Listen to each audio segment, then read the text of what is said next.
That's true. I'm That's Pat absolutely I true. represent the Southeast My husband. Public Health Well, Excellence. nice to meet you, neighbor. And I've been coming to Plympton on every other week basis for several months now.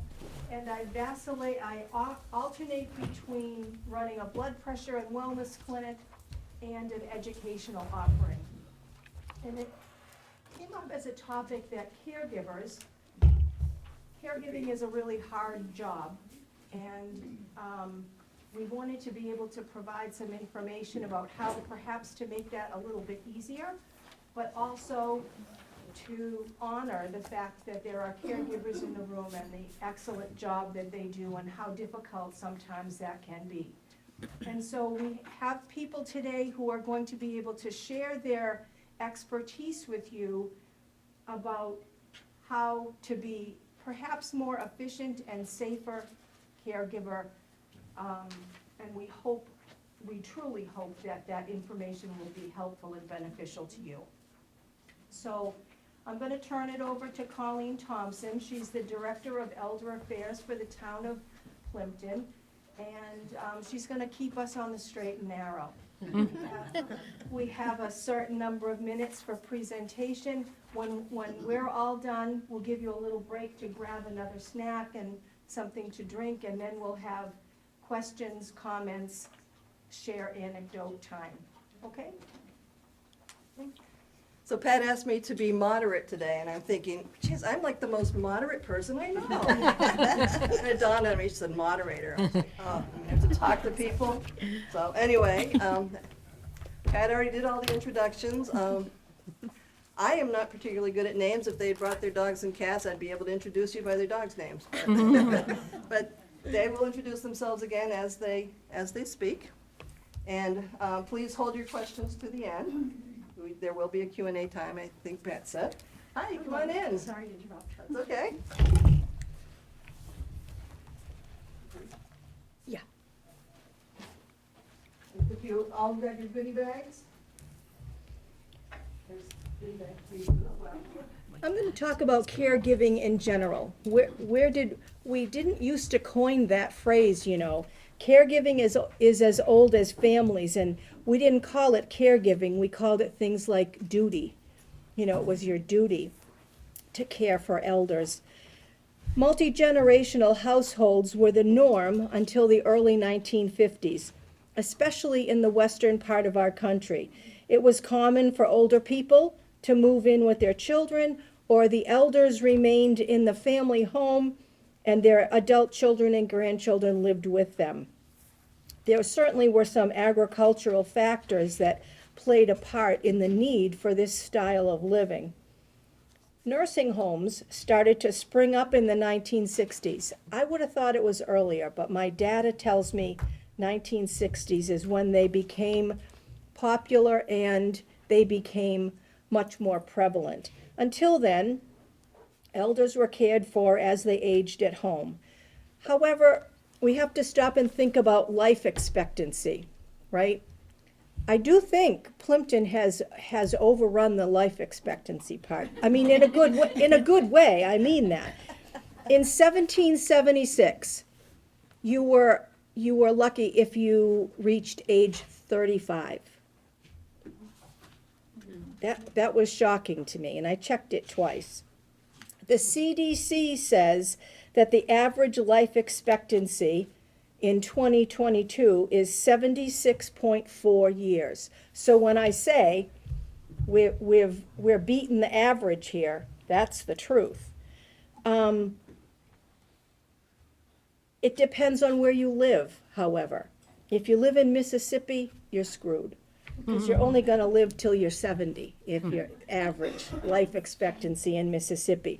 But if you live in Hawaii, you could be 80.7. So, depends on where you live. Plympton must be a little piece of heaven, because you guys are doing pretty well. Between 1971 and 2021, the census data shows that the number of people living in multi-generational households nearly quadrupled. Part of this increase was due to immigration. Of note, white Americans are less likely than Hispanic, Black, or Asian populations to live in a multi-generational home. The breakout is 13% for white Americans, 22% for Hispanic Americans, 23% for Black Americans, and Asian Americans top the chart at 25% live in multi-generational homes.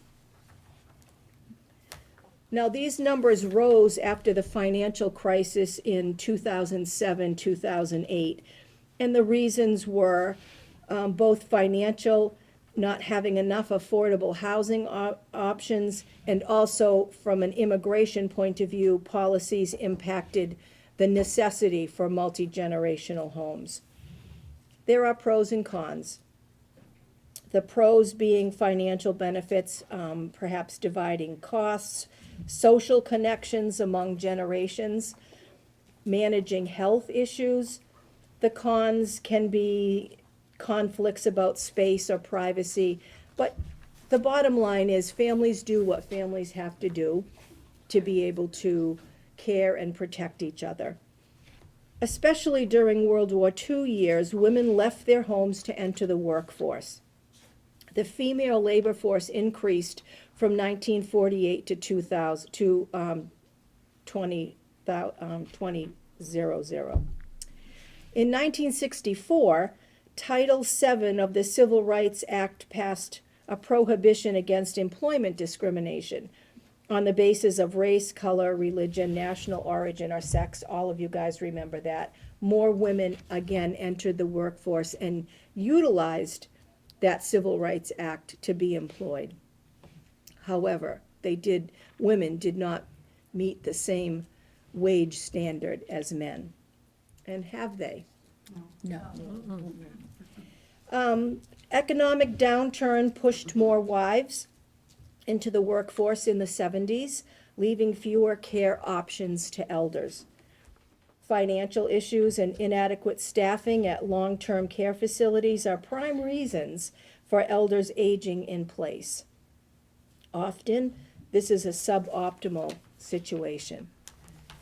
Caregivers are at times called upon to provide care they may be reticent to give.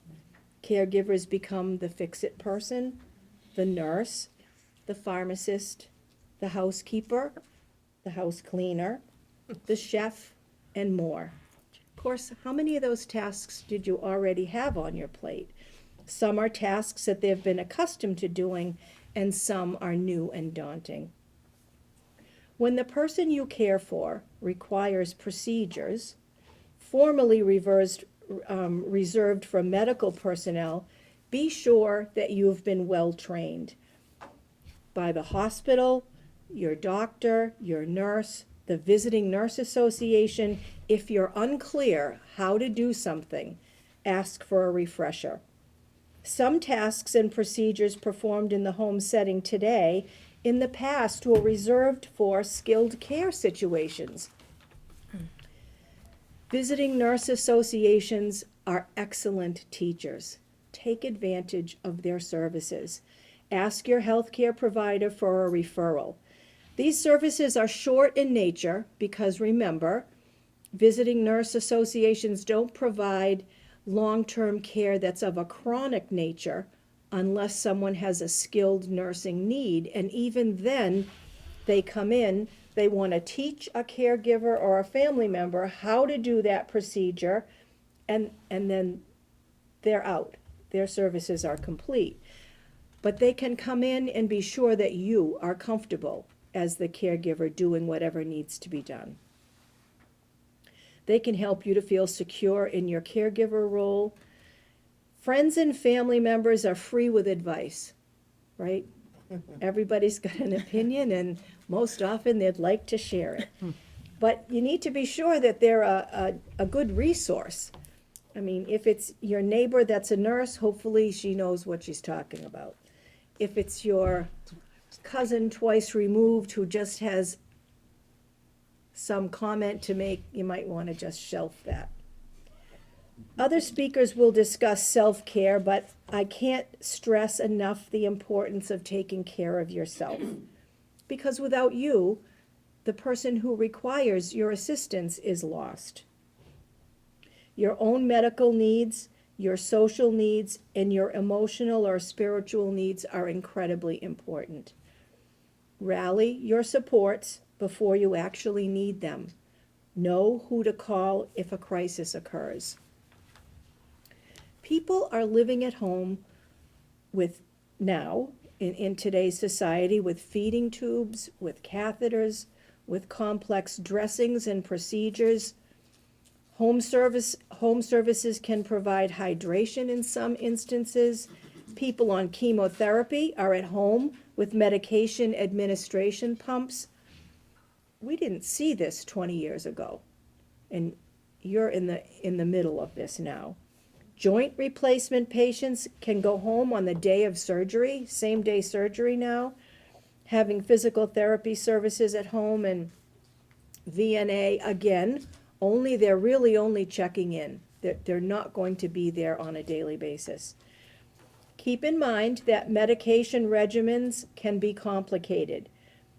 Try to use charts or pre-pour boxes or pharmacy-prepared unit dosing. Your days blend together as a caregiver.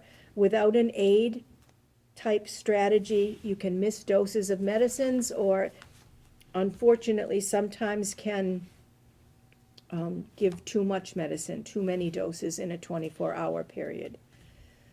So, the bottom line is aging will happen, whether we're prepared or not. Care most likely will be needed on some level for most people. Preparation is key. Support is essential to the caregiver's well-being. There is help. Please ask. That was short. Yeah, I'm short. That was good. 6 minutes left. I did want to mention that this panel is being recorded. I'm hoping that we will get it on public TV. So if you know somebody who's going to be here today, please let them know. Next up, we have Reverend Peggy O'Neill Files. As you can see, she's a retired South Shore Hospital chaplain, and she is going to talk about self-care and replenishing the well. Thank you, Peggy. Thank you. So as Pat said, caregiving is really hard. It's complicated and emotional, and it's exhausting, both mentally and physically. And for many of us, it just doesn't come naturally to us. I mean, I thought I was going to be a good caregiver to my spouse, my mother, my grandmother. None came with the handbook, and each one was completely different.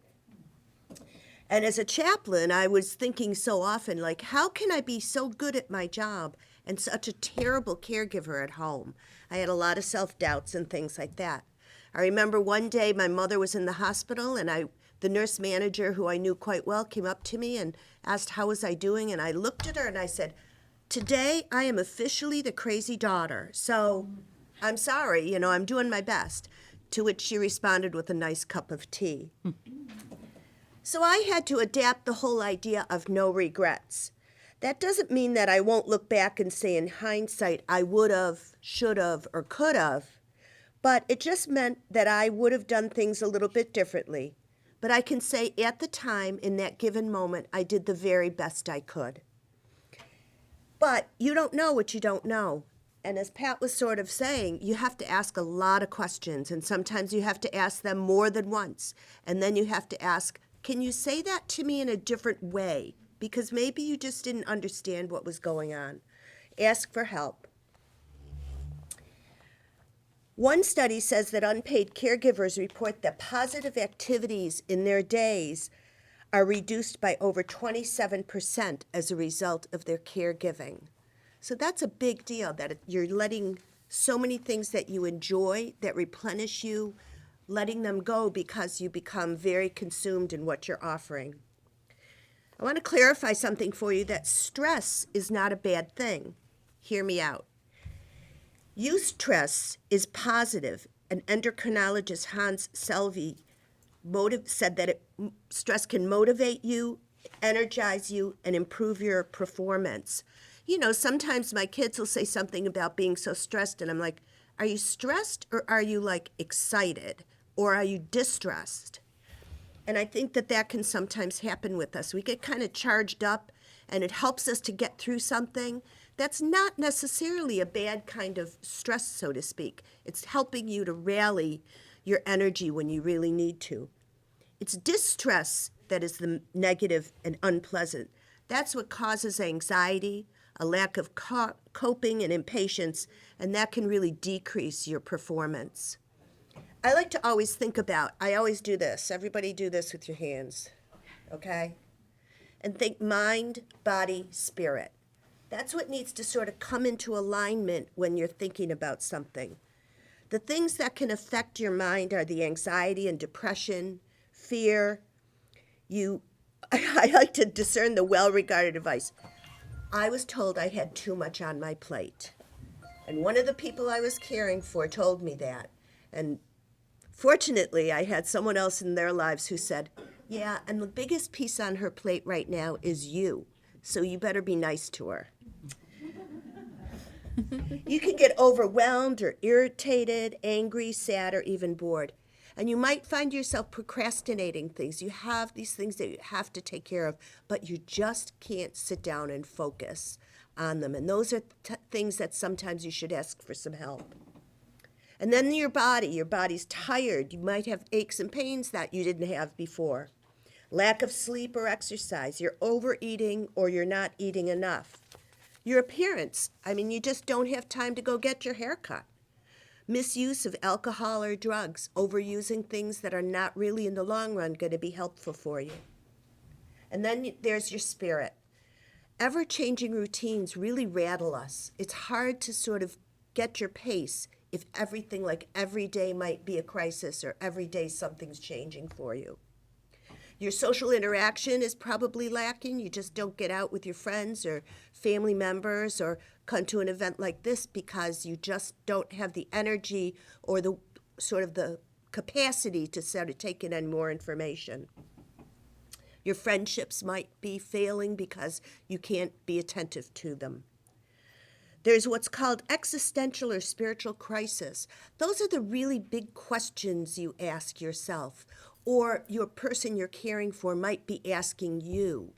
I remember one person saying to me, like, why is God not listening to me? Or why has this happened to me? And it's the natural process of aging that often really fails people and makes them sad and lonely. So why is suffering? Why does suffering exist? And all of that can really lead to burnout. But there's hope. And fostering hope and resilience, good communication, self-care, and sharing yourself is critical to the long-term success and wellness for all. There are rewards. I think you've probably heard of putting your mask on first. That's when you are on an airplane and the steward or stewardess says, if the oxygen masks drop down, put yours on first, because you won't be able to help others unless you take care of yourself first and fill your own well. So for your body, that might be good nutrition. Drink water, and then drink more water. It's amazing how much good hydration helps keep your head clear, keeps your systems working, and really can be an important help during that time. Move. Yoga, there's probably chair yoga around. Do stretching as much as you're able, even if it's from a chair. Do the best that you can to keep moving. It really helps. Our body remembers and copes well if we're sort of stretching and moving and getting ourselves comfortable. Rest and relaxation. Often you might have disturbed sleep, but just to rest, to put your feet up, to just lay on the couch and not worry about things that are happening around you. You need to relax. That has, again, a profound impact on your mind and your body. Turn off the screens. I need to have that one printed on a t-shirt for myself. You know, turn off the screens so that you don't have that stimulation, which can be really overwhelming, or hearing. I know there's one time my husband walked into the room and I had on Andy of Mayberry. And he's like, what are you doing? I'm like, I'm just like relaxing, you know? And there's always a good moral to that story, and everybody's always happy in the end. Not to mention Don Knotts is a hoot. And then things like some people, you know, like getting a massage, getting your hair cut, moisturizing. Just get a nice thing of moisturizer at CVS or Walgreens and make sure you take care of yourself. That can really matter, a little bit of pampering. And then your spirit. So the way that you really nurture your spirit is you reach out to others. No money fun is what I like to call it. Take a walk. Make a phone call. Read a book with share a book with someone. Things that you can do for just really little or no money. Share your laughter and joy, sadness and fear with others. They don't need to have answers for you, but find someone in your life who's a good listener and not judgmental. Find a support group, a community of faith, in person, or there's so many things online now. That goes against the screen thing, but finding groups online that you can really sort of relate to, or a program that might be interesting. Explore yourself, your strengths and your areas of challenge, because they will come up. You can realize the things you're really good at, and you can find the things that you just feel incompetent with. Be kind to yourself. That's okay. I'm not a trained caregiver. I'm not a nurse. I'm not a social worker. But you are learning to do the things that are not, in a lot of ways, not being covered by professional services anymore. So discover things about yourself. Write, draw, sing, color, meditate, be still, pray, read the Psalms. Those are like poetry. And read poetry.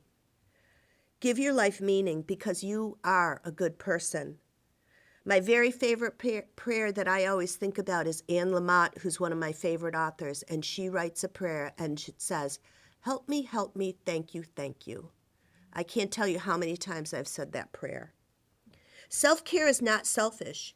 Remember, you may not always have control over your circumstances, but you have control over how you respond to them, and consider what empowers you to keep showing up.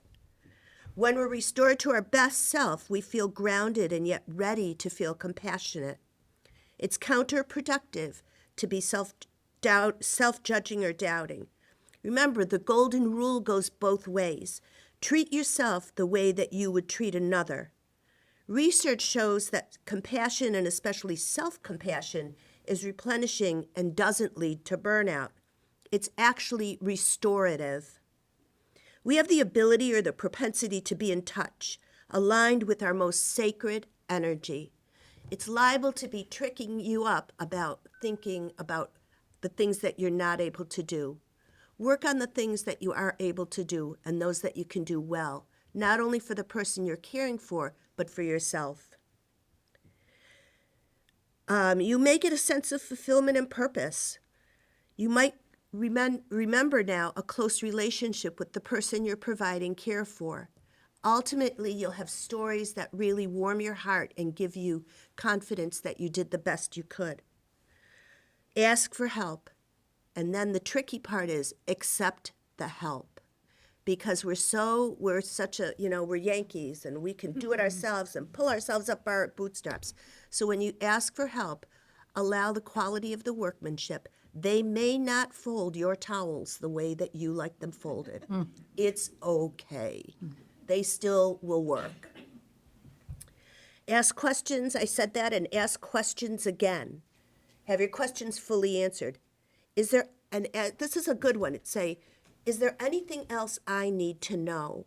Because people that are providing, they kind of have their way of doing things and showing you.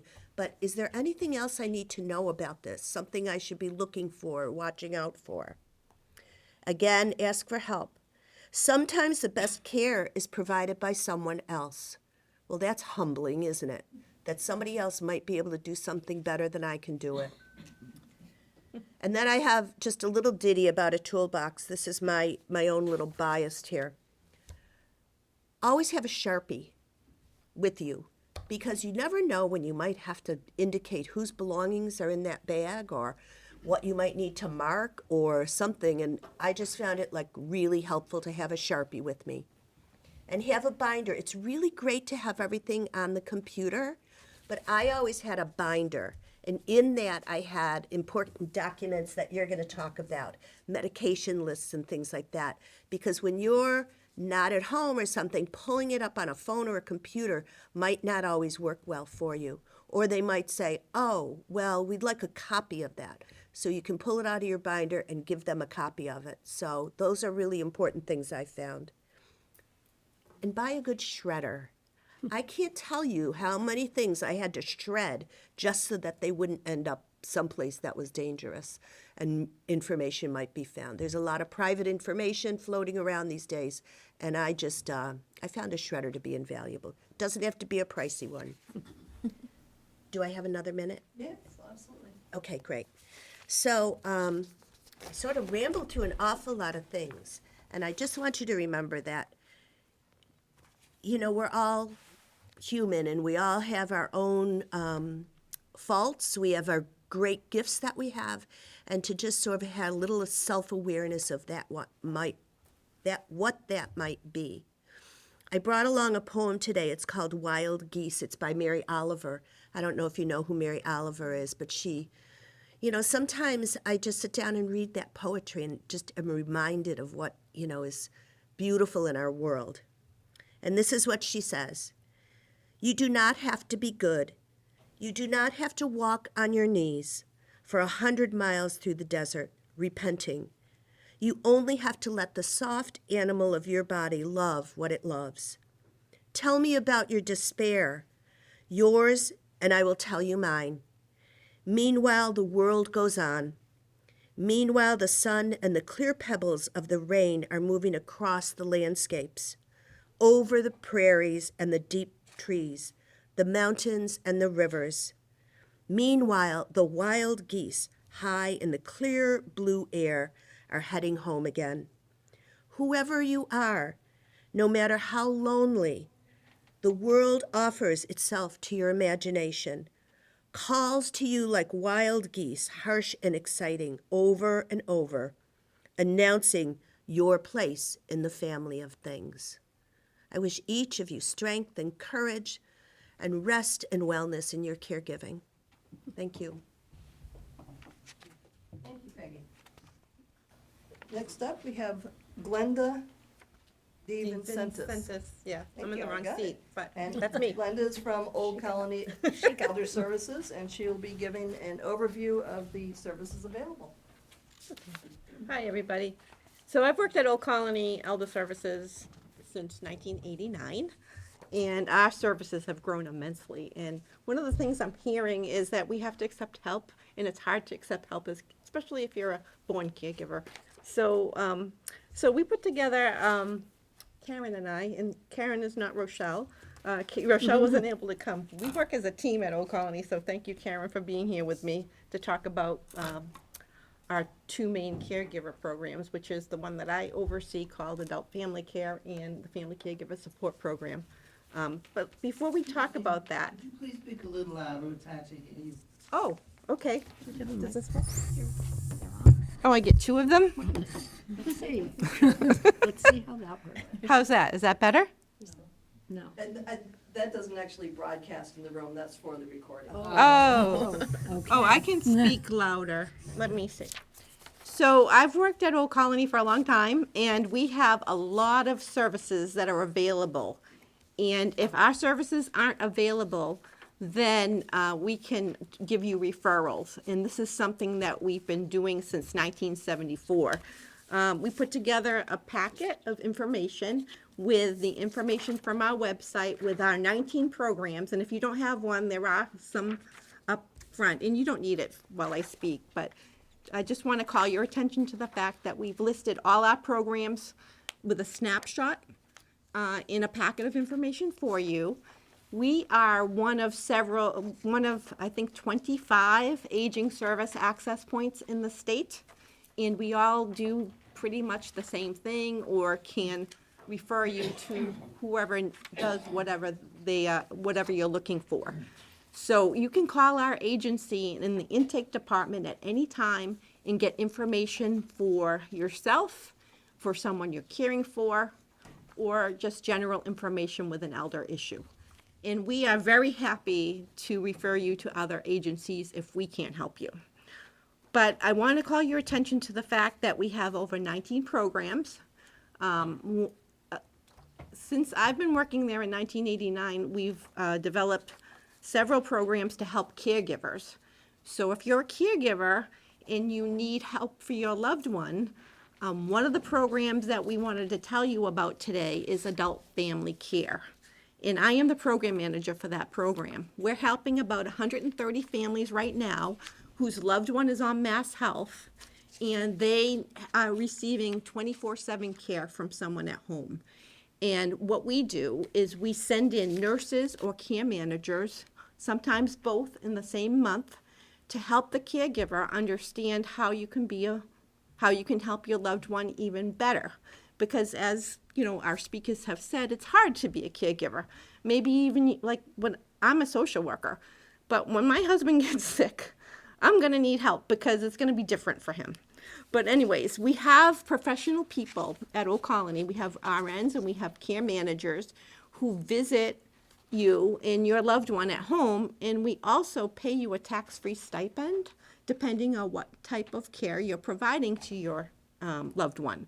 It can be up to it's about $30 a day. So if they're requiring supervision and cueing throughout the day for a certain task, and they can't live alone for more than 3 hours, you should call us because we could probably help you with in-home visits, providing you support to care for your loved one to keep them home longer, because that's what Old Colony is all about, is keeping people at home. We know nobody really wants to go to a nursing home. Or, you know, if you have a younger disabled person living with you that's a loved one, then they don't really want to go to a group home. They want to be with you. So that's what we do as adult family care. So I just wanted to go over, just in case it rings a bell with you, like if maybe this is the type of program you need. A lot of people find out about this program when it's too late. So that's one of the reasons why when Pat called us, we wanted to come and tell you about this program, because it's really an important program if you're a 24/7 caregiver. So if you're caring for someone who's 16 years or older, and they're enrolled in Mass Health Standard or Common Health, or what they call a Senior Care Options Program, or a One Care Plan Program, or a PACE program, and they can't be left alone or unsupervised for more than 3 hours daily, and they require daily cueing and supervision for some kind of physical assistance, like you could say, okay, mom, or okay, you know, to your daughter that you have to go take a shower, but they can't do it, you have to be there with them. So you're there with them, showing them, you know, what to do as far as, you know, making sure that they get themselves clean, or maybe with a dressing or something like that.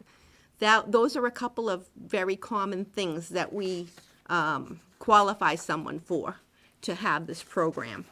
And like I said, it's the support of the nurse and the care manager that comes in and helps you care for that loved one at home. So, so a level 1 or a level 2, depending on how a nurse, we have a nurse on staff with us, and she evaluates everyone as to how they qualify on the level.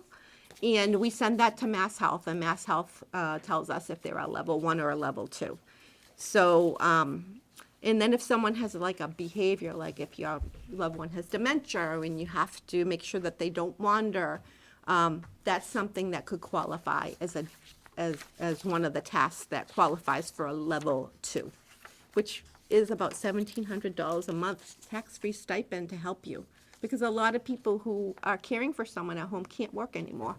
Or they might work in their loved ones go into a day program, some kind of day program. So, but we can work with you to figure out if you're eligible. So I just wanted to mention that if you're a caregiver and you're interested in this program, you have to be 18 or older. You have to be living in the same home. The home must be qualified, which means that we have to evaluate your home and make sure that it's safe. What we mean by that is there have to be clear pathways. There has to be a fire extinguisher. We have like a list of things that we have to evaluate the home for that Mass Health tells us to do. We go by Mass Health regulations. Unfortunately, a spouse or legal guardian is not able to be in this program caring for, but we're working on that. We think that maybe the State House is going to be looking at legal guardians. So, in spouses, we've been trying to do that for over 20 years. But maybe we'll get there. Call your rep. Criminal offense record inquiries, queries, have to be done for all caregivers, sex offender registry, and as I said before, there's a level 1 and a level 2 stipend. It's $30 daily or $57 daily. We just raised our rates. We just got up, we're able to do that. We think it's really important to pay caregivers. So, as an AFC program, we're authorized to operate in any area of Massachusetts.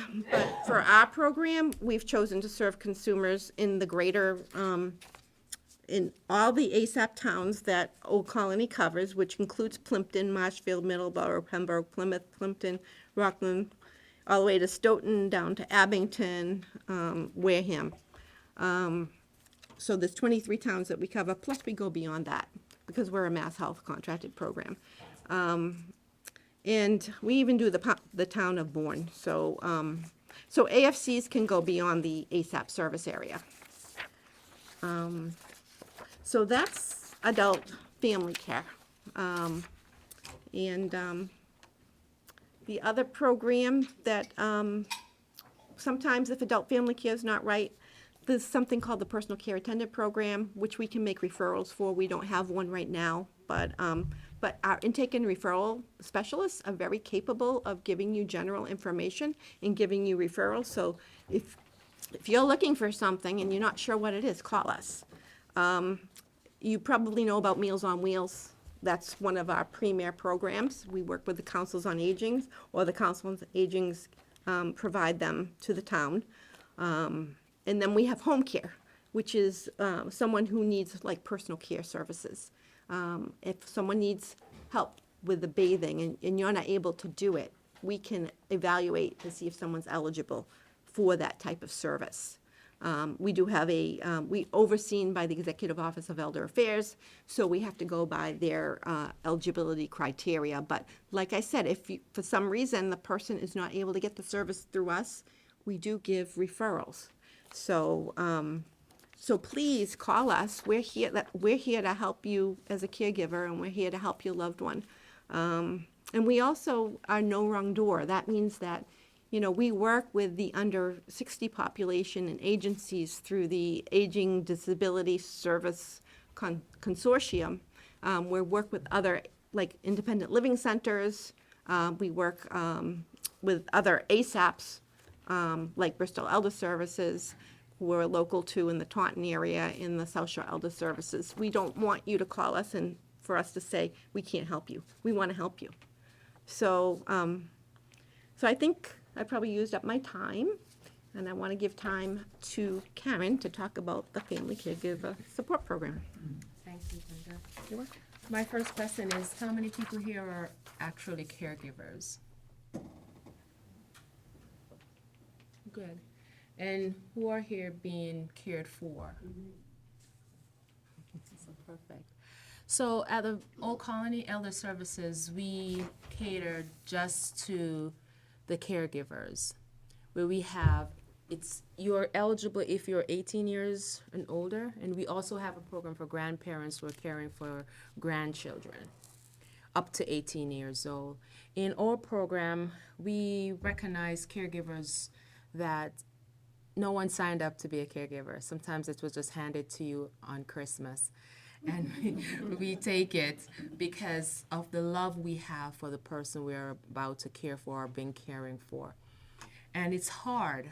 It's really hard. I was a caregiver for both my parents, and it wasn't easy. I had to put my life aside.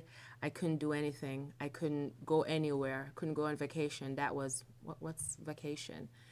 And many of us who are caregivers feel that way. We are 24 hours on duty, and most caregivers are not getting paid. And to be honest, I love to be honest. The person we're caring for, they're going through something, and they're not always the easiest or the nicest person to care for. Anybody agree with me? Or that was just me? And you're the one being cared for. He's being honest. And that's where we come in. If you call the Old Colony Elder Services, they'll send you over to one of us that we help you to breathe. We're a sounding board. Sometimes you don't want to talk to your children or a friend because you might think my friend doesn't want to hear this all the time. We will never say that. We're here to listen, give you practical ways of dealing with what you're going through at that time. We also follow up and see how to make life easier for you. We have fundings that also go, if I remember giving one of my caregivers a toaster oven, that will make her life a little bit easier to help her to prepare meals for her husband.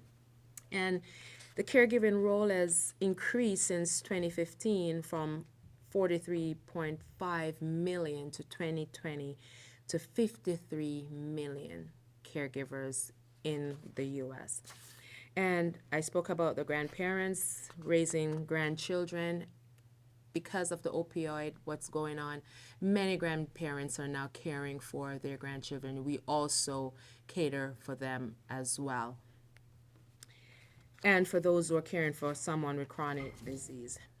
The possible task of a caregiver is not only just cleaning the house, doing the laundry, preparing the meals. How about the emotional part of it? We can do all those things. That was easy for me. But when my father was in pain and I can't help, I'm trying to call the doctor, no one is answering. He's going off at me. I don't know what to do. That's where we come in. You call us. You can scream if you want to. It's fine. I'm used to it. And we just walk you through that moment. Like, stop. We have a program that's called Better Building Caregivers, where it's a 7 weeks program where we come in and actually give you techniques, journaling, how you're feeling that day, why you're a caregiver, because everything has a trigger. Sometimes your caregiver is going off because of a trigger, and we might think, oh, I cleaned you, I gave you your medication. No, they're still human. They still have emotions. They're still people. And they might get scared. My dad was scared of going to the doctors, but he had to go. Because every time he went, it was bad news. And this can be a trigger for the person you're caring for, and you're wondering why they're being so difficult. No, they're not. They know every time they go to the doctor's office, something is wrong, and nobody wants to hear that. So we have to be very in tune with the person we are caring for, because again, I can't stress it enough, they are still human. They still have emotions. They still have feelings. They still have fear. And sometimes as caregivers, we think we're doing our best. We're giving you meals, we're giving you bath. That's it. But that's not it all the time. And not only that I was a daughter, I was also the nurse. I was also the OT. I was also the PT. I was also the chef. I was also the house cleaner. I was everything you could think of. So where there is time for me and my emotions, I want the best for my parents. But what about me? I wasn't able to ask for help. I didn't even know about this program until my dad passed. I was like, what? I could have gotten help? And it's hard when you want to do everything for yourself and neglecting yourself. You have to ask for help. If you have children, if you have other siblings, just ask, because then you will burn out. Sometimes you need 5 minutes. Just give me 5 minutes to just recoup and come back, and then I'll be functional again. You get tired, you're stressed out, you're overworked, you're overwhelmed, and you get lonely. Because what you used to do, you can't do it anymore. And to be honest, we don't want to overload our friends. Like, this is what, no, that's my issue. That's not my friend's issue, and I can't overload them every day. This is what, they want to talk about the news, they want to talk about their vacation. I don't have the capability of listening to somebody else being happy. I'm shameful to say that because I wasn't being happy and I wanted everyone to be supportive of me, but we can't be that way. We have to still be friends, still be mothers, still be fathers, grandparents, and whatever role that we're in at the time.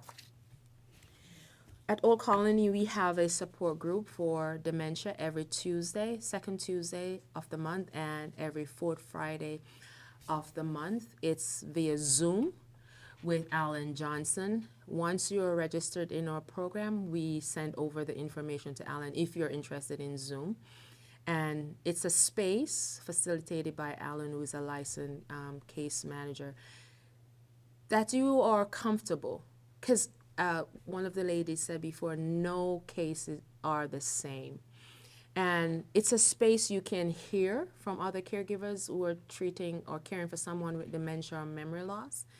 And just you can pick from it and see, okay, let me try this idea, let me do this, and see if it works, because sometimes it works. We have other resources, families and friends, talk about your caregiving roles. We also facilitate a family meeting. Sometimes you just need to invite a brother and a sister coming over, not knowing why. And we will be there, because if they're not helping, we just want to show them from a different perspective why you need to help this one person.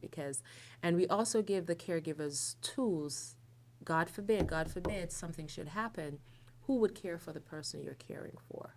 If you should break an arm or a leg, who would care for the person? We put these things in place. If you're caring for someone with dementia and they stray, what are you going to do? Right? We encourage the caregivers to register that person they're caring for with dementia or memory loss with the local police station with a very recent photo. It's like a elderly abuse thing about putting a lock on the door, because they're still free human beings if they want to walk. But if they want to go outside, we can say, you can't go outside, you have to stay in because you're not going to remember how. We cannot do that. So it's a thin line to protective service. So even though you want to keep them safe, we help you to put in place these things. We help you to facilitate family meetings. We help you register them at the local police station. Tell a friend, God forbid again, something should happen to you, you have someone in place. And not by surprise, oh, I'm in the hospital, my leg's broken, it's your turn. No, we want to have this conversation before it happens. Am I boring you? No. Okay, so we also have little gadgets. Who have ever heard about the Echo Dot, the Alexa baby? So with the Alexa, the Echo Dot, you as a caregiver, this will help you a lot. You have one of your grandchildren, or if you're tech savvy, program it for yourself, where if you have to run to the grocery store, your loved one could be bed bound, but you can call the Alexa and it will answer you. And the person who you're caring for can just lay in bed and say, yes, I'm here. You don't need to be dialed up. You don't need to be anything. Once you call the Alexa, the person laying down or across the room will hear that, because it's a speaker. And it's a very useful tool, not trying to find the phone, you just start talking. So that's something you should look into if you're caring for someone who has dementia, or you just want them to know, okay, I am at the grocery store, but I'm not far from you. I'll be home. Keeping them, involved. Do you want this cereal? Do you want this? Just keep on talking to them while you're away, that they don't get lonely and don't get scared. We have testimonials how great we are at Old Colony, but I'll save that for another time. We also have animatronic pets, where as you get older, you're not able to care for a real cat or dog or bird or doll. But we have these life-like dogs that bark. They're really soft, especially if someone is in a nursing home. And this is real companionship. You might be surprised if somebody who is a dog lover no longer is able to care for a dog. That's not fair to that person. So we have these life, I don't know if you can see it, life like cats and dogs. That's brilliant. Yes, so the cat purrs, the dog barks, and it's nice and fluffy. So if you join our program, we have ways of getting you one. I have a real cat, and that's pretty lifelike. I'll pet it. That's lifelike. So just call the Old Colony if you think this is something you would be interested in and ask that. It's no cost to you. We don't ask for insurance information. We don't ask you about your income. Absolutely nothing. And you have three of us, Donna Marie, myself, and Rochelle. And we are awesome. So thank you very much for listening. Thank you, Karen and Linda. Next up, we have Attorney Sam Allen, founder of Law Mom Law Firm. And Sam's going to talk about what you need to have in place as a caregiver for somebody. Good morning. Great job, everyone. These are hard acts to follow for sure. And no one ever says, I want to come see my attorney, right? So I do apologize for my phone going off. Like you all, a little different. I have a 4-year-old who has a serious medical condition. So that was a reminder about medicine. So I do apologize, but I come from a place of understanding maybe in a different way what it's like to be a caregiver. And it's a lot, and everything that these lovely ladies were saying really generated and like triggered me when you were speaking, and how great you are and how lucky we are to have you all doing the things that you're doing. So thank you. I started Law Mom, which is a law firm, I promise. We do trust wills, probate. We handle helping caregivers like yourselves in terms of what happens if something happens to me, and that doesn't just mean passing away. It's also incapacity. I can't make decisions. What do I do? I started Law Mom after I had my oldest child, and I actually almost passed away following his birth. So I'm familiar with the at-home caregiving, being taken care of, and those types of things. I was an attorney at the time, and guess what? I didn't have an estate plan because I said, hey, I'm too young. Nothing's going to happen. Well, it did, and it brought me here. And I've been so blessed to have so many opportunities like this to share my story and help families like yours protect yourselves and your loved ones, because eventually something will happen, and we need specific legal documents in place to make sure that we can handle the decisions that need to be made when we can't make them or we're no longer here. I know these ladies said you can't ask questions yet, but I'm going to ask you lots of questions. So if you can raise your hand, it's much more fun if you participate and you'll get more out of it. So who here, and no judgments at all, has an estate plan? And that could be a will, a trust, a healthcare proxy. Who here has a plan in place? Very good. You go, guys. Yeah. So if you didn't raise your hand, you do have a plan in place, and that's Massachusetts Plan for you. And you definitely don't want that plan. Trust me. When you start to learn about it, you're like, oh, yeah, no. Okay, so that's really great. I'm so happy to hear that. In terms of planning and structuring a plan, when someone comes into our office, the first question that we ask is, what's important to you and what brought you here today? So if you go see an attorney, if it's not us, I encourage you and empower you to go speak with an attorney. You want to make sure that question is asked. I hear often some of my clients coming in that have done planning previously, and they start to worry about long-term care, right? You hear those commercials. The nursing home is going to take your house. That's not really the case always, right? So you really want to make sure that the decision that you make is about what your needs are. And I hear sometimes clients saying, well, the attorney told me I didn't have enough money, so I didn't need to worry about this. But it doesn't matter, because it's what you're looking to accomplish what matters, because you know your family is better than anybody else. So in terms of important documents, when we think about a house, right? My husband's a builder, so this is just easy for me. We think about the foundation of the house, right? So we're thinking, We call them living documents, healthcare proxies, right? Someone who can make a healthcare decision for us. And I hear time and time again, oh, it's fine. Like if I end up in the hospital, it's fine. I have a form in the hospital. Has anybody here actually ever read that form? Like that you sign? No? No? Good job. Okay. Yeah. Sometimes me either. I'm a lawyer and I'm just like, oh, whatever, it's fine. I have my own, but now, right? So in terms of the healthcare proxy, we really spend time with our clients and focus on intention of what decisions you want your agent making. Because once you sign the healthcare proxy, this person you've put in place is making decisions when you can't. So we have conversations about, well, I don't want to hurt like one of my children's feelings over another child's. And it's really about what you want and what your decisions are. So you want to pick the person who's going to do what you want when you can't make those decisions.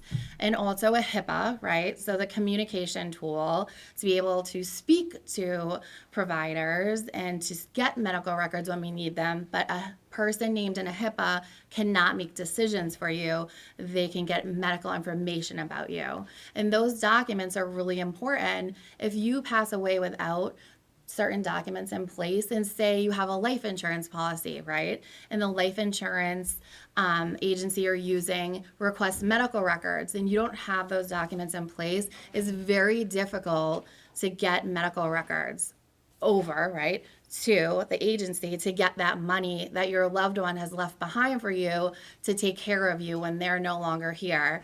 And we've had this happen. I had a client whose wife passed away. There was life insurance in place, and there was no planning done. So now he is in the court trying to get the records so that he can get the life insurance money to take care of his family. And these things really do happen, and we handle both sides. We handle preventative planning and planning that wasn't like really thought out or wasn't done right on the flip side, and we're in court. So we see real life things that play out, and I can tell you that you definitely want to have a plan. It's one of the best gifts that you can give to yourself if you're incapacitated and to your loved ones. So then we think about a power of attorney in our foundation, right? In our basement. And a power of attorney is a legal and financial decision maker, right? So you name someone who can make legal and financial decisions for you. You don't have to raise your hand, but I'm sure there's a couple people in here who maybe are just like, I'm just gonna throw like my favorite child on the bank account, right? And do this joint ownership and we'll call it a day. You really wanna think about that, because think about everything we do. We're a mobile society, we're driving around, we're out and about. If that person gets sued, right? They get in an accident, they're driving and oh no, and they don't have enough insurance to cover an injury that they have caused, a plaintiff's attorney, so the person who files a lawsuit, is going to look at all of their assets, and now this person's on your bank account, and your bank account could potentially be part of litigation, a lawsuit. It could be in court. So you really want to think about how you're structuring your assets, and it's easy to add someone, but a power of attorney can accomplish the same thing, but minimizing the risk of the person like getting in an accident and then your asset becoming part of something that's going on in their lives. So power of attorney expires when we pass away. So then we want to think about the next level of our house, a will or a trust, right? So who thinks a will avoids court? Yes, you guys, good job. Okay, so a will does not avoid probate court, and this is a huge thing. Time and time again, I hear, a will, I'm fine, my estate's so simple, Sam, we're good. And then we go through an education of what these creative tools do and they don't do. So if you have a will, it may work, right? But you want to think about if you own a home, for example, and you can't name a beneficiary, right? You shouldn't name a beneficiary on your home in most cases. What happens to my house? So if you're married, maybe you're joint owners, one of you passes away, the house transfers to the other. The second of you passes away, where does the house go? It goes through the probate court, even when we have a will. So life insurance, we can name our beneficiaries, so we name them. And that would avoid probate court because your life insurance has somewhere to go. So sometimes people do that easy fix of, we call it easy peasy in my house. I have toddlers. So we'll do the easy peasy and we'll stick our kids on our deed. Not a good idea, and you really want to have a conversation with an attorney before you do that, because there are major tax implications that can come up when we think about putting people on our property, and also that issue of if they're in an accident or they get sued, now they're on your asset. So the intent is really great, but we can't have our cake and eat it too. So we really want to think about the decisions that we're making and make sure that the intention is really what you want to happen. Who here is curious about the difference between, some people may know a revocable living trust, an irrevocable trust, or a Medicaid trust, or the trust that avoids the nursing home? Okay. So a revocable living trust is a trust where you all, right, you would be in charge of it. So you hold the key to your treasure chest. And usually I have my props, but I was running late this morning helping a family get a power of attorney for a mom who's in a nursing home. And there's a worry that she may lose capacity, and she still has capacity. Because if I get there and she doesn't have capacity, I cannot sign documents with her, right? So it's really important that you get planning done in advance, because you do not want to be in a position where you're rushing to get your plan done. And we call it emergency planning. It's very, very, very stressful. And I hear a lot of you talking about the stress of the family, the stress of the caregiver, and there's ways to really get your ducks in a row and make sure that when something does happen, you're well prepared, right? So in terms of the revocable trust, our treasure chest, you hold the key. You become incapacitated, all right? So you are my trustee here. I give her the key. I can't make decisions. I pass away. She has the key and she can access the treasure chest, open it up, and do whatever she needs to do. But while I'm alive, I remain in control. So Medicaid trust, the nursing home trust, right? Don't take my home trust, sometimes we refer to it as, is an irrevocable trust. And it means just that, right? Somebody else is in charge. So who here wants to give up control of their home and their assets? Who feels comfortable, right? That's a question that the attorney you meet with should ask you when you're deciding what planning tools you should be using. So irrevocable trust, does anyone remember those piggy banks that you used to have to slam on the table and break, right? My kids don't get them anymore, and I have boys, so they will love that. Now we have the plunger. So we put our piggy bank, we put our house into it, and we name a trustee that can't be ourselves or our spouse. It's somebody else, right? And that person is in control of our home. So if we want to sell our home, our son, daughter, whomever, the trustee has to approve that. They have to sign off, right? Because they're managing whatever is in your piggy bank. So if you want to do anything, your trustee has the right to the plunger that we now have in the piggy bank, and they can make decisions for the property held in the irrevocable Medicaid Asset Protection Trust, the Nursing Home Protection Trust. They can do anything they really want based on the rules of the trust, but you no longer have control.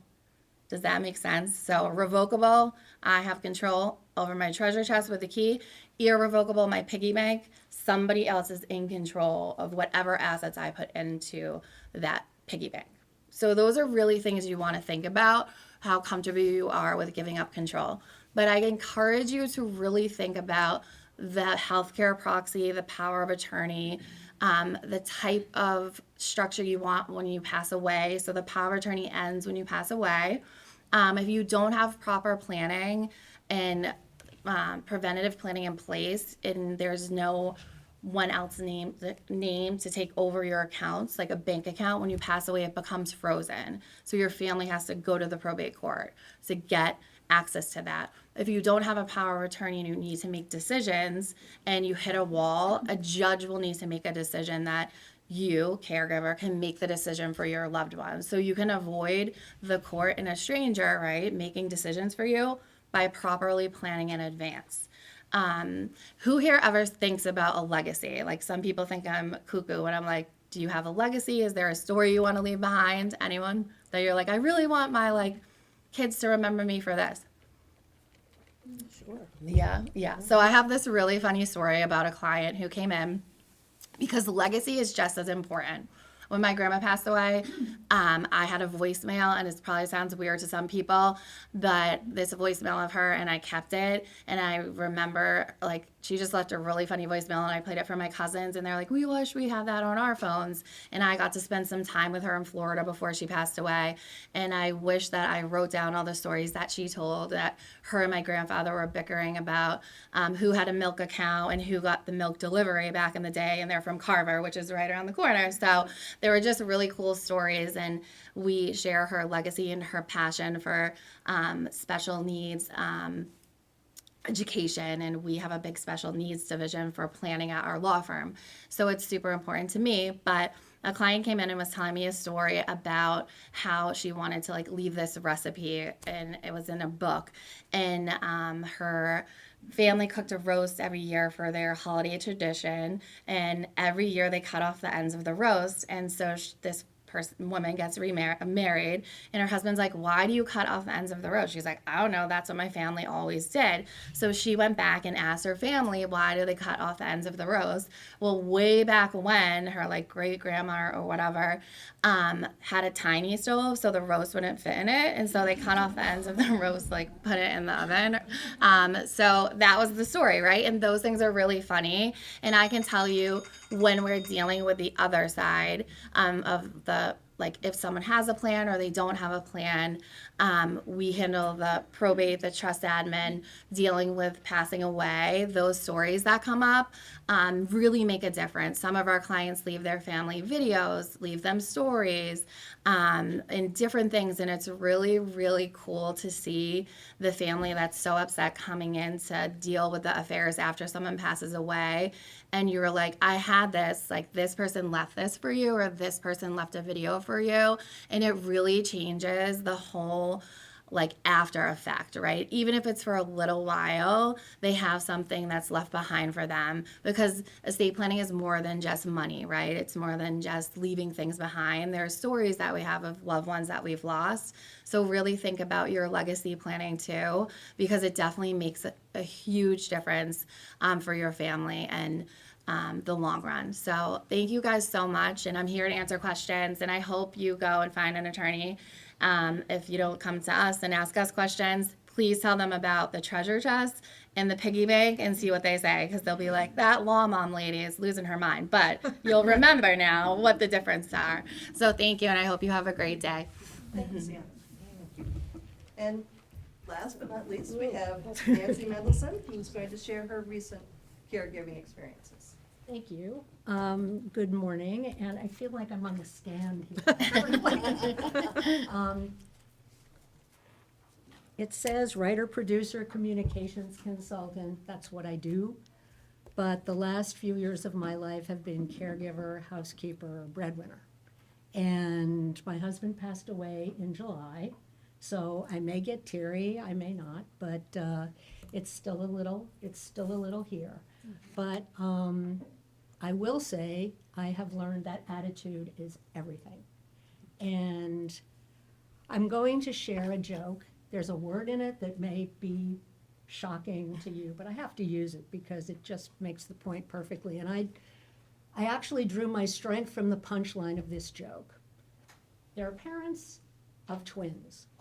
One is a pessimist, one is an optimist. They can't understand. They look alike, they sound alike, but their attitudes are completely different. So they take them to a shrink. And the shrink puts each of them in a glass enclosed booth full of, pardon me, here it comes, shit. It's full of shit.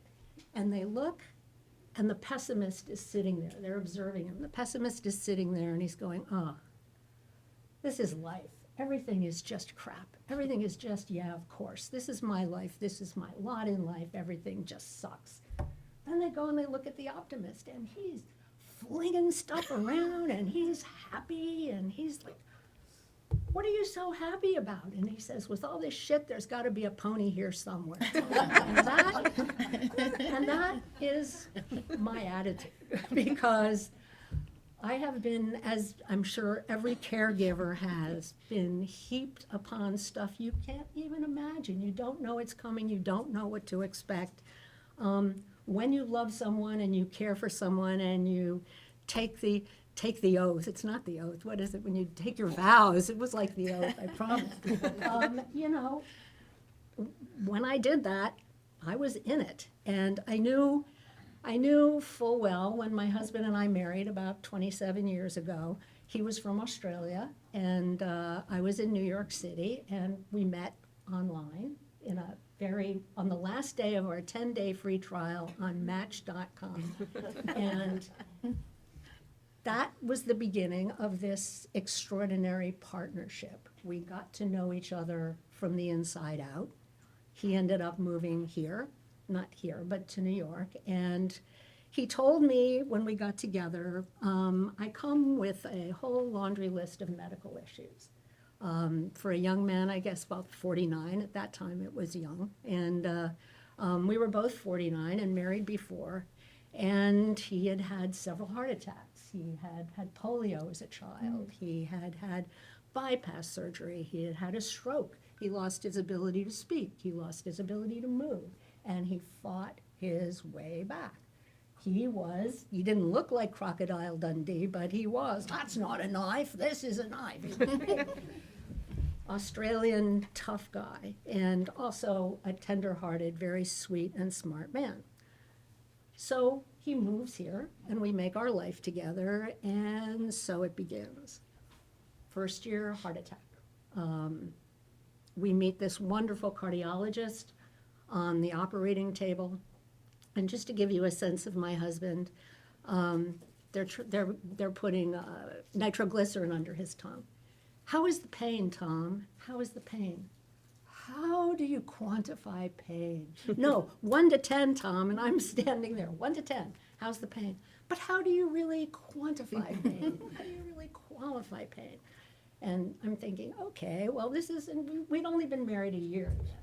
So he gets out, and we meet this wonderful cardiologist who became a lifelong friend and a partner in Tom's healthcare.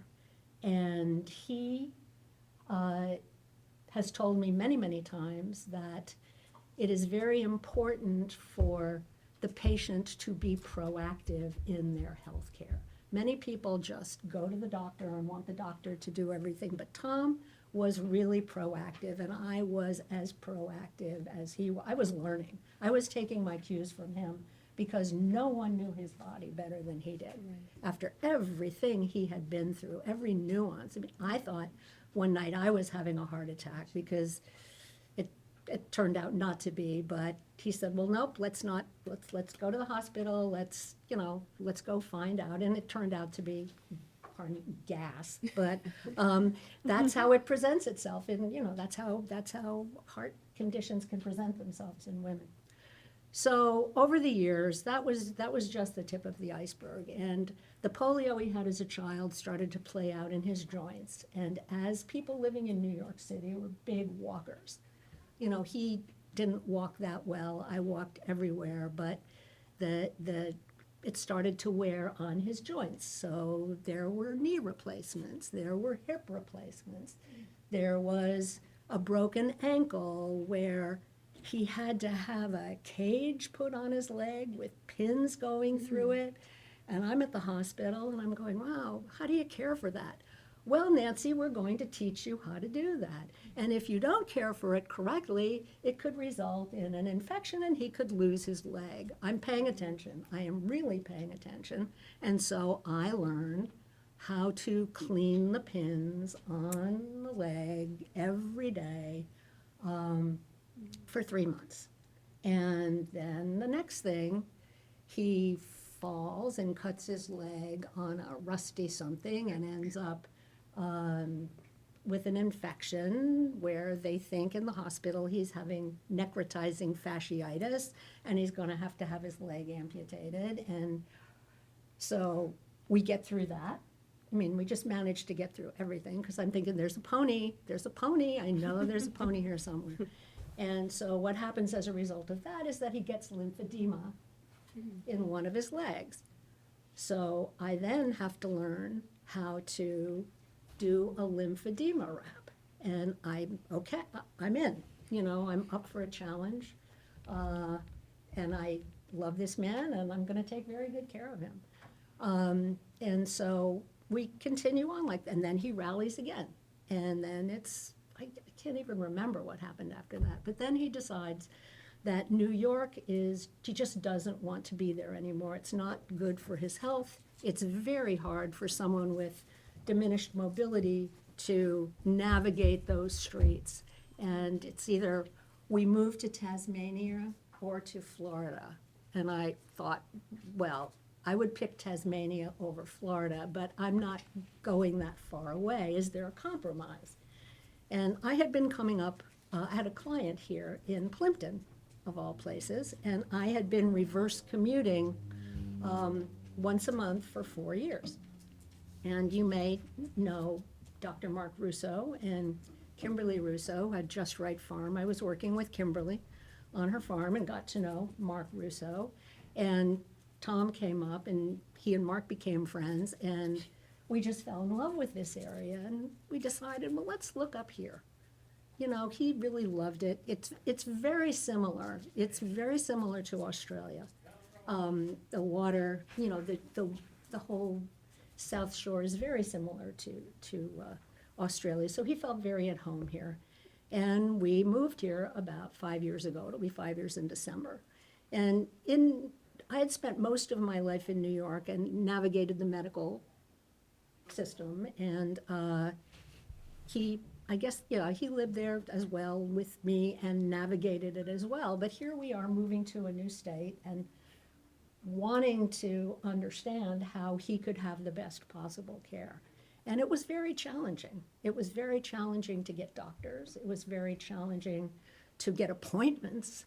And this was before COVID. This was right before COVID. And so we would go back to New York. It was easier at that time for us because we didn't know what was available.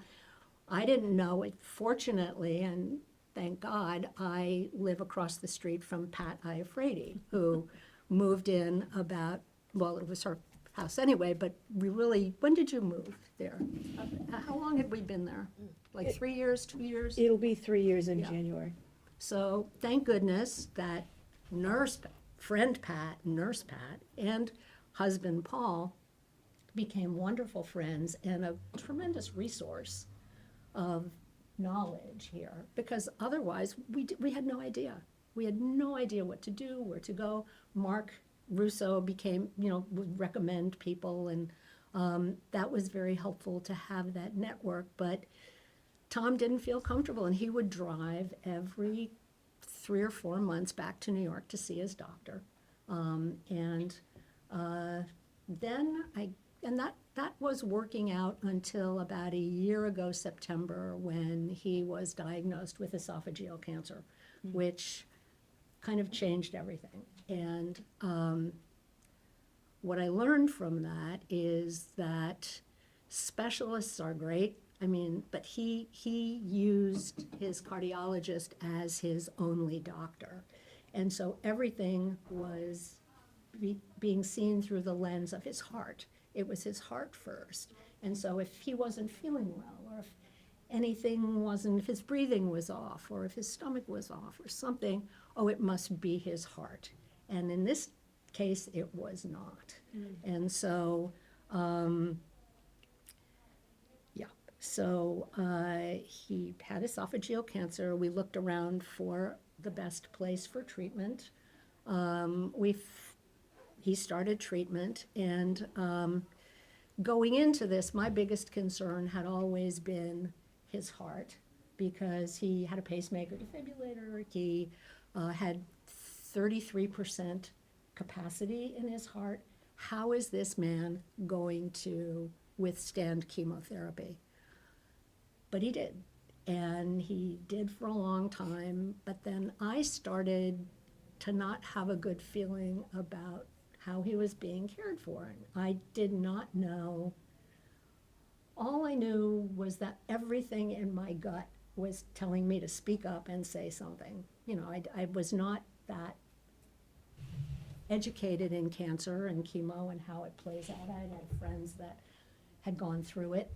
But, you know, when you see someone you love having this reaction, and his heart was fine. That was steady. And so we kept thinking foolishly, well, if your heart is fine, then everything else will follow. And that was not the case. And I found a voice that, I mean, I've always had a voice, but I always felt very intimidated by doctors.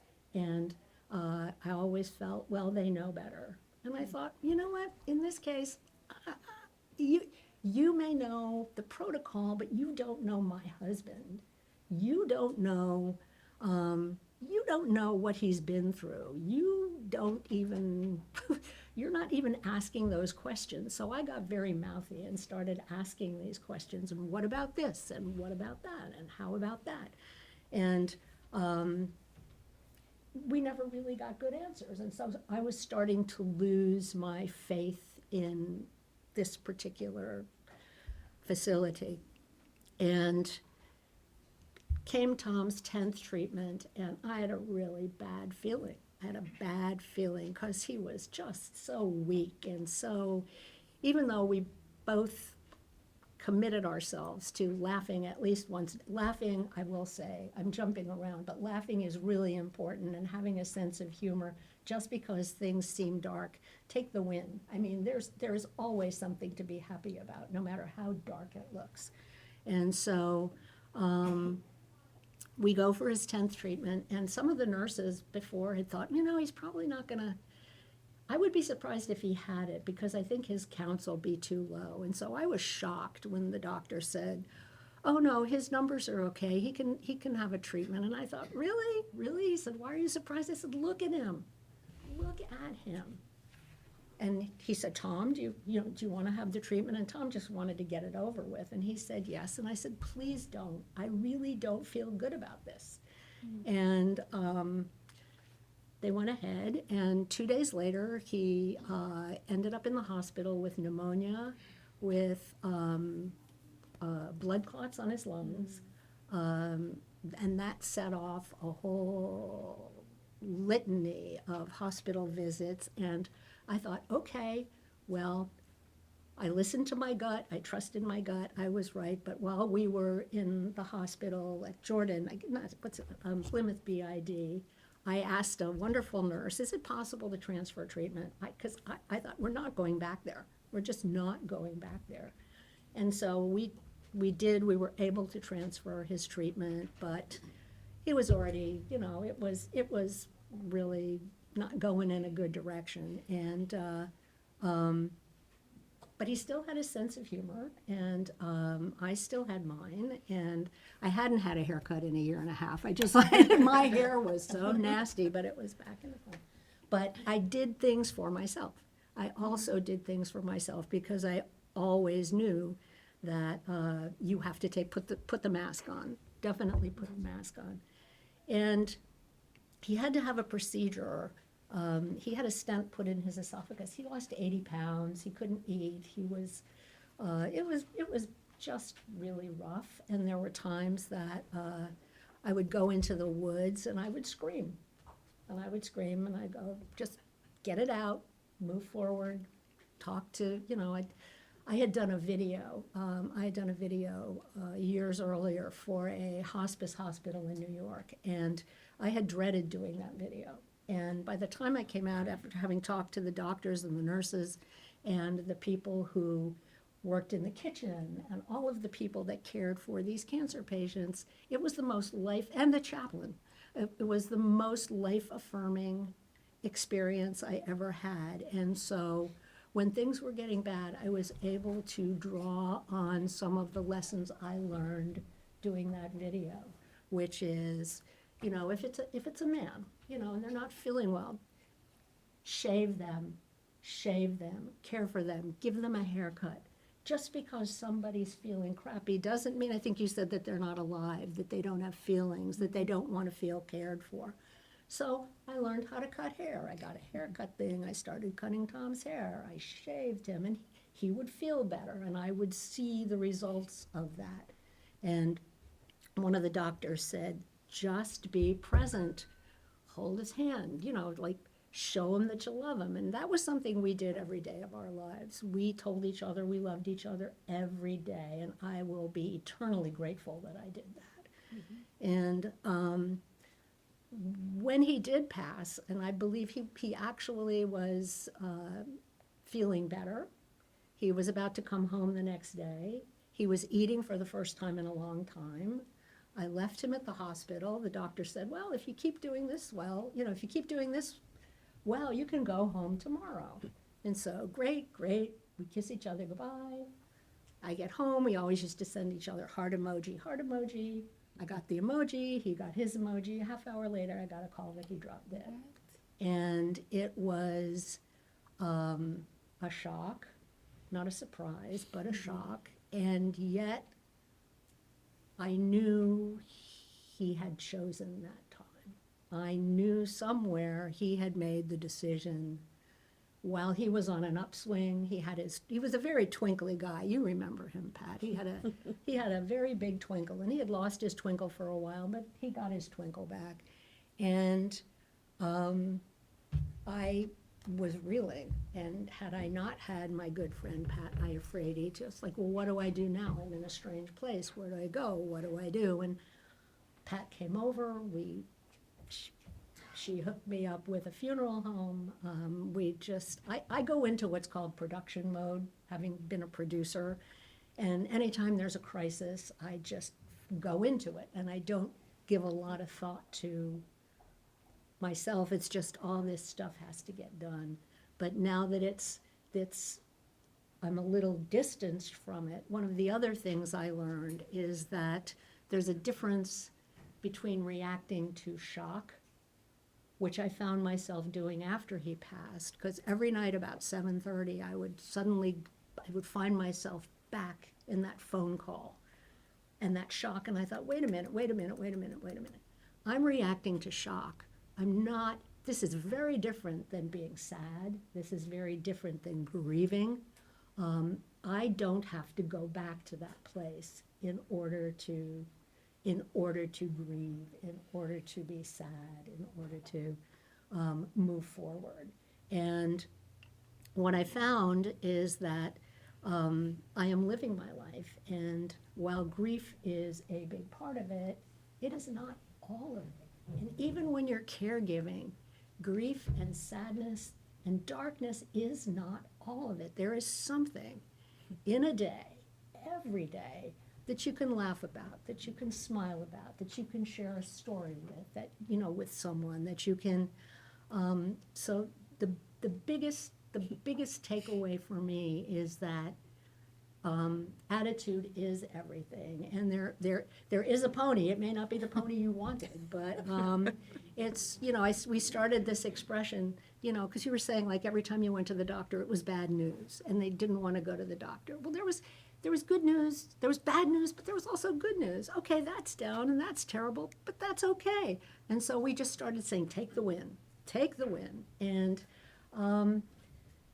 if you can find those moments in a day, in a dark situation, it will take you very, very far. And it certainly has helped me. And having a network of friends who genuinely care is just worth everything. I didn't know about all these programs that were available. I do now, and I think they're wonderful, and I will tell everybody about them that finds themselves in the same situation. But I hope my story has been helpful in some way. So thank you for listening. Thank you for sharing. So let's take just a really quick 10-minute break, stretch your legs, get a cup of coffee, use the facilities, and then we'll have a little Q&A time. You knew. No, that must have been so hard to go from coming home to that. I can see shock. I'm gonna look up your house. I'm like, I know where you're talking about, and I just Bright can't. blue doors. I know we just had so. It was interesting. So funny, because I'm usually with my kids, and we're like, thinking Has about any it. questions? What's a good time? Throw them at them. Nancy? I have a question for the attorney. My question is, we have a health care proxy, Okay.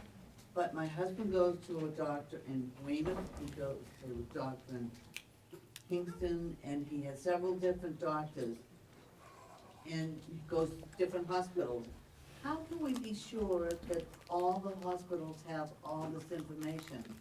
And it's an old one too, does that have to be updated? Yeah, so it would be in the medical records, like Pat just whispered to me, but yes, in the medical records, and then, your attorney, so all attorneys are different. I started my own firm so that we could offer more of a boutique service to our clients. And I love the binder idea. I totally agree with that. And then our office also has a vault system where we are able to have our clients sign authorization so that say you need something, we can send it, fax it, email it to whomever you need it to go to. My grandpa, he's so funny. He's like, I don't know this computer stuff, Samantha. So he was like the inspiration in creating the system in our firm.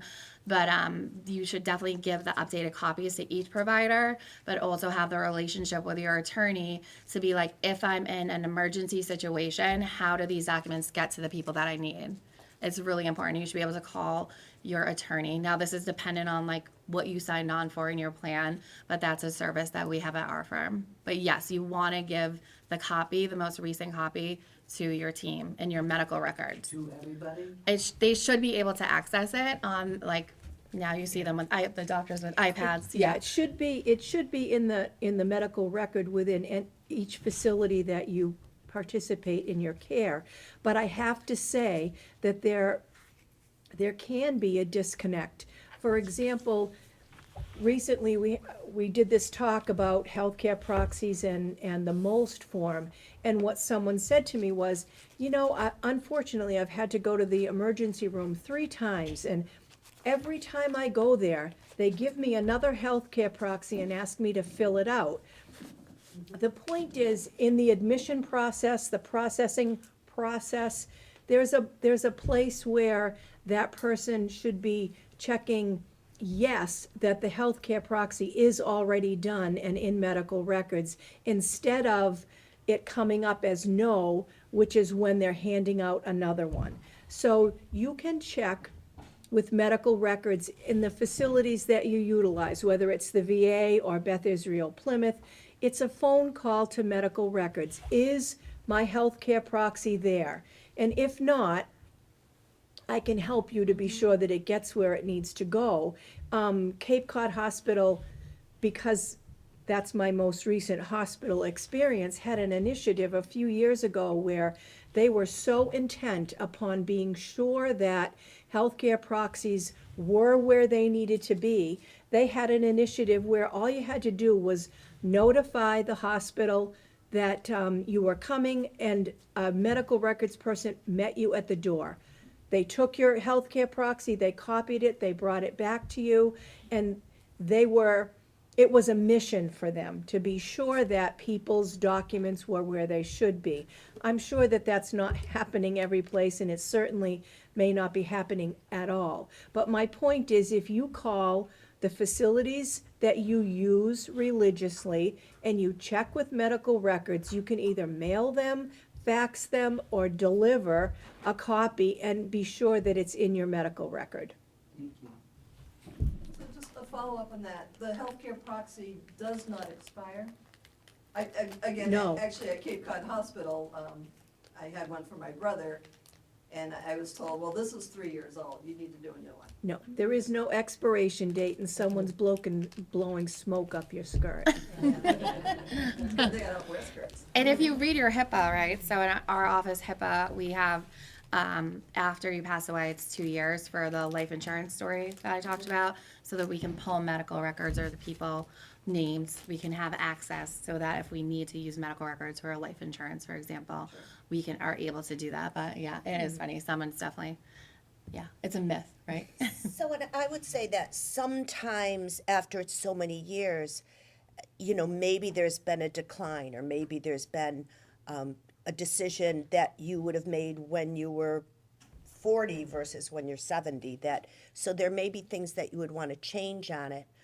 also, the other thing that can happen is that the person who you choose, as I had one situation where it was a woman who was in the hospital and her sister was her healthcare proxy. Well, now they were up into their 70s. Her sister was unwell and lived far away. And we had a nice conversation about maybe it's time to think about, because her sister was losing capacity. It's like, well, you don't really want that person making the decisions now. You want someone who's closer by proximity and knows you well. She wasn't with her sister much anymore. So basically, we need to be aware and keep our documents updated Yes. as our lives change. And this is another one that sounds crazy. Make sure the person you choose as a healthcare proxy knows. Yes. And you've had a conversation Yes. with them. Yes. Because I've had a couple situations where the person didn't even know they were the healthcare proxy and had none of the important conversations with their loved one.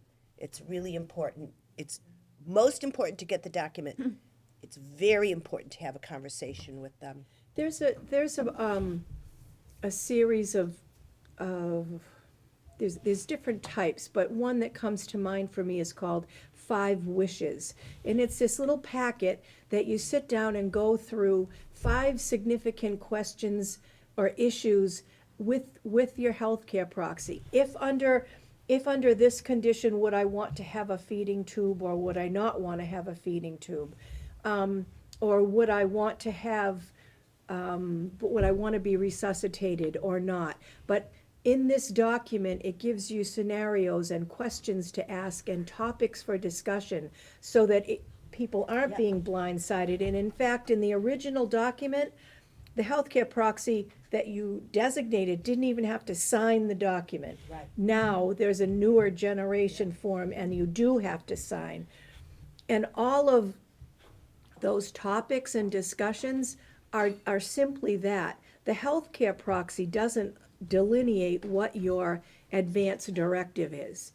A MOLST form would do that, for example. But those are things that the healthcare proxy that you've chosen has to have up here and in here and know and carry out what you choose for them to do.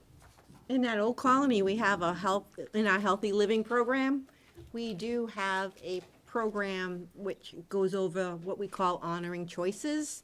It's all these, all this information that Pat is talking about with the 5 wishes. We actually just had our adult family care staff hear that presentation because we do talk about healthcare proxies with our caregivers, every so often.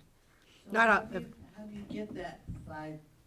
You can go online if you have a computer or trying to think, Nancy, I'll get one and we'll share it at our next, yeah. I'll ask my tech advisor that's sitting at the back of the, Yeah. at the back of the room to get us some. And if you need to print it, you can stop by my office and my admin can print for you too, because we know about the 5 wishes. The other thing is when you're hiring a professional to do stuff for you, like in our industry, you want to make sure you ask the questions, and these are really good points.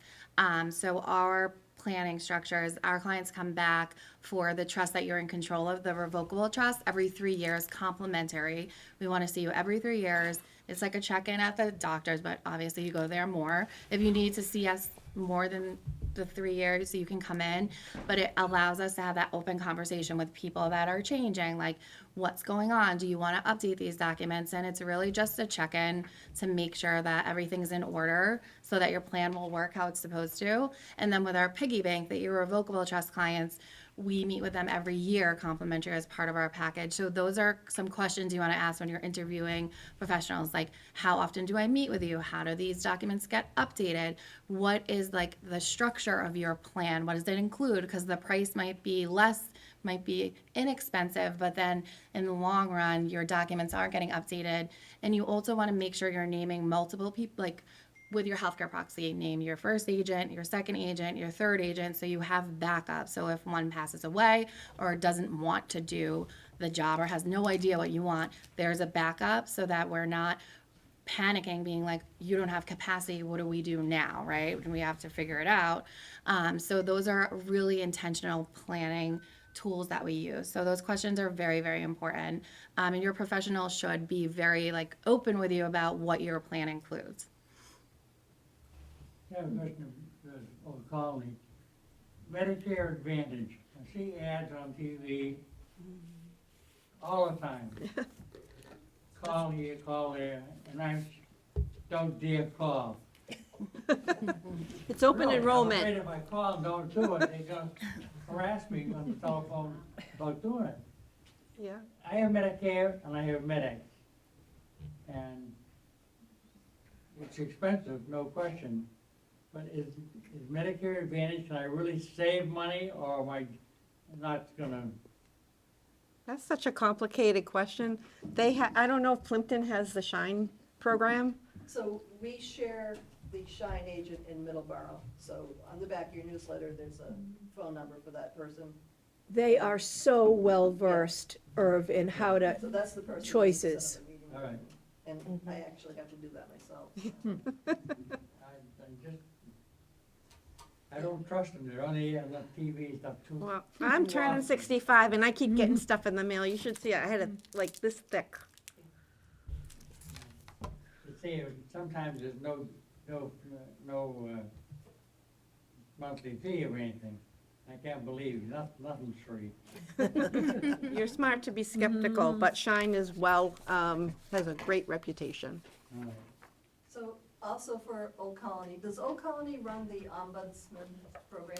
No, Old Colony Planning Council has that as the AAA, Okay. and that's through, Old Colony Planning Old Council. Colony planning. Yes, Okay. but you can call us and ask, we would give you that number. Well, so, actually, because it's being recorded, I just want to put it out there that being a caregiver doesn't end when your loved one goes into a nursing home, because Right. you still have decisions to make. You still have to bring the tube of toothpaste or the special shampoo, or be there to answer questions and be the advocate for your loved one.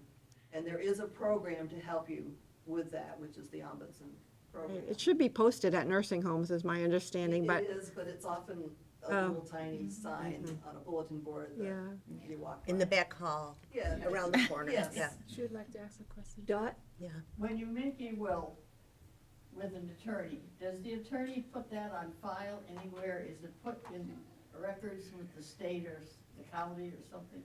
So sometimes people will file a will with a probate court in their county. That happens depending on the county. But no. The other attorney in my office played a joke on me one time at a presentation and told me that there was this like registry of wills, and I was like, I'm missing something because I've never heard of this. And she was like, no, it's a forum where basically attorneys go when someone passes away and like ask about, does anyone have this will, right? If we can't find a will, but your attorney should have a copy of your will, right? Or the original if they keep it. It's dependent on your agreement in terms of like if they keep it on record or not. Ethically, we're supposed to have wills on file. I can tell you a story that was shared at one of our events where one of our attendees, her husband was an attorney, he did wills. And he passed away, and she said, I have a box of like 60 wills in my basement next to the cat's litter box, and I don't know what to do with them. So that's also something, a great question to ask. It's funny, but it's also like, okay, that's like concerning, right? So, So, I understand. yeah. So my attorney went out of business, and I can't get in touch with them anymore, so. So what I would do is, let me see. If you give me your information and you tell me your attorney's name, I can try to see like if another attorney took over and has the paperwork. I'm certainly open to help you and we can try to figure it out. If you want me to help you, I'm happy to. Because usually the attorney will give you your documents back or another attorney takes over their case load, but it's very dependent on the situation. So I'm going up the creek, I don't know. What happened? So, we had an attorney, when my mother died, we had an attorney local, Yeah. and they were out of business. What happened to all those records? They just, So the records. So now, like where we practice, if like I resign or like if I pass away, there's another attorney that takes over, and then our insurance has another attorney that takes over the records. So generally, the records will continue if an attorney takes over, or they're returned to the client. Yeah, sometimes you'll get a little letter in the mail, and, you know, I think that we think we'll deal with that letter later, and we don't, and then, well, great, but obviously Sam has some answers if you. Yeah, and I'm happy to help you if you, I mean, I'm always up for a good investigation, so, you said Dot, if you need my help, if you let me know. I'll try to find your will for you, okay? Otherwise, the record will be gone. Yeah, yeah, sometimes. But that's why when you interview your attorney, you want to ask, like, that's a great question, another question. What happens if something happens to you? Then who takes over and where does it go from there, right? And how does the plan get there? So these are questions that we educate a lot when we're doing our presentations on like what's important, because those documents need to be available when something happens. And usually you're given a copy, you know, Yes, the lawyer yes. keeps one and you're given one, so that's part of your caregiver package, your notebook. Yes. You wanna- I'm just concerned that, where the records go. I mean, my mother died, we went for an estate thing. Now, where does all that paperwork go? The paperwork is usually returned to the client, but in an estate, depending on the case matter and like the statute of limitations, some stuff gets shredded. Like we have rules that we have to shred documents, like for confidential information, like you all are mentioning up here, but it's specific on the type of case law. Yes. Any other questions? First of all, first just a comment that you all were fabulous and this is really, Thank really you. informative. So I want to thank you all because you brought something different with you, and thank you for putting this together. I'm a caregiver for an aunt who does not live locally. I'm her, related to her. She has no children. She has a husband. So I wondered if you have suggestions, long-distance caregiving, where I can't get up there a lot. I've tried to set her up with a group similar to Old Colony here. She's extremely independent. She has all her faculties. She's 96 and she's a crackerjack. And she's got a will of steel. I hit a brick wall sometimes. I finally got her to bring in somebody to help her with showering. In those situations, is there a resource that you people know? I've contacted like Elder Services up there and tried to get her involved. But maybe have some nuggets for people when you're dealing with someone who needs the help and just keeps insisting. And she's physically disabled.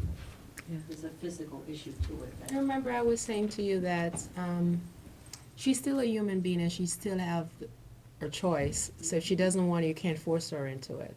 Right, that's what I found. Yeah, you can't force her I can because plant that's a you know. seed, and then what I found is sometimes she will then. Yes, it'll be her That's all. idea. Yes. I got her phone number, I said, here's this.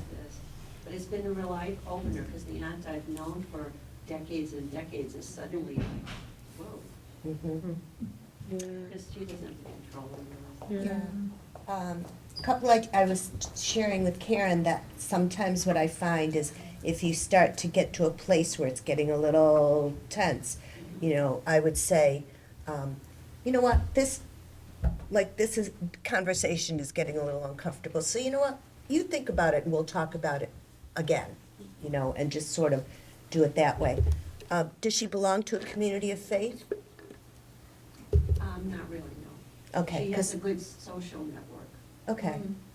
Because They're all sometimes kind if of there's in the same someone, boat. you know, some people, you know, they're, and now when I say community of faith, you know, right away we think church, synagogue, but sometimes your community of faith might be like a book group, somebody at the library or something like that, and someone who she trusts because they're like right there, and they aren't, she probably sees you as having some authority or control, even though you don't, you know, so to find somebody who is more of a peer for her might be more helpful, especially being able to be local or something like that. So, you might want to help her, you know, gee, have you talked to so-and-so about this? Or how is she coping with this? Or something like that. Planting seeds is very important. That's it, yeah. You're on the, I believe you're on the right track. Planting seeds are important.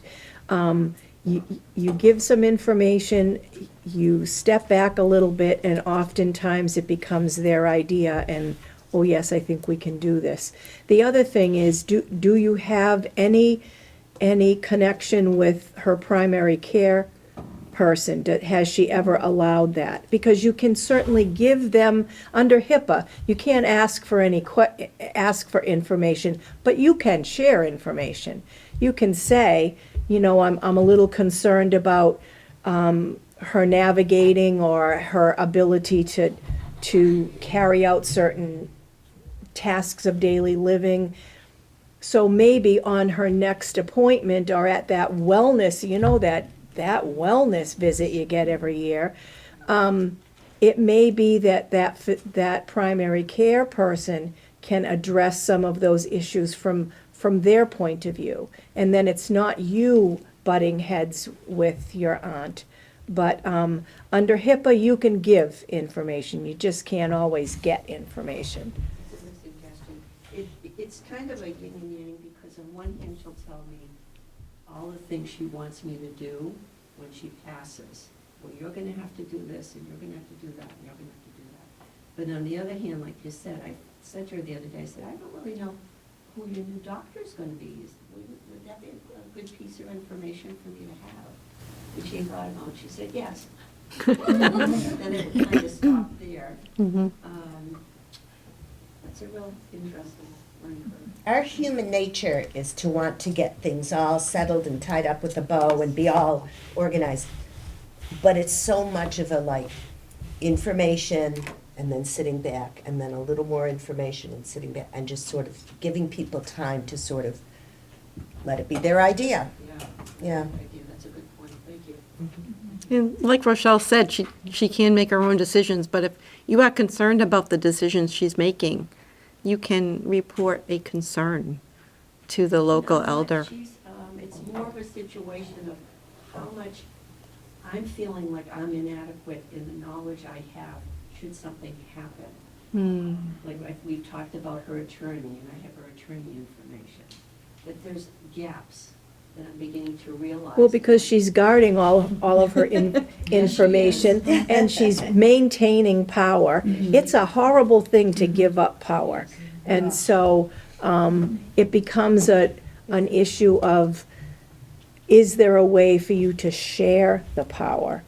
And sometimes if you present it in your own way, when she starts having that conversation about, when I pass, you're gonna have to do this and you're gonna have to do that.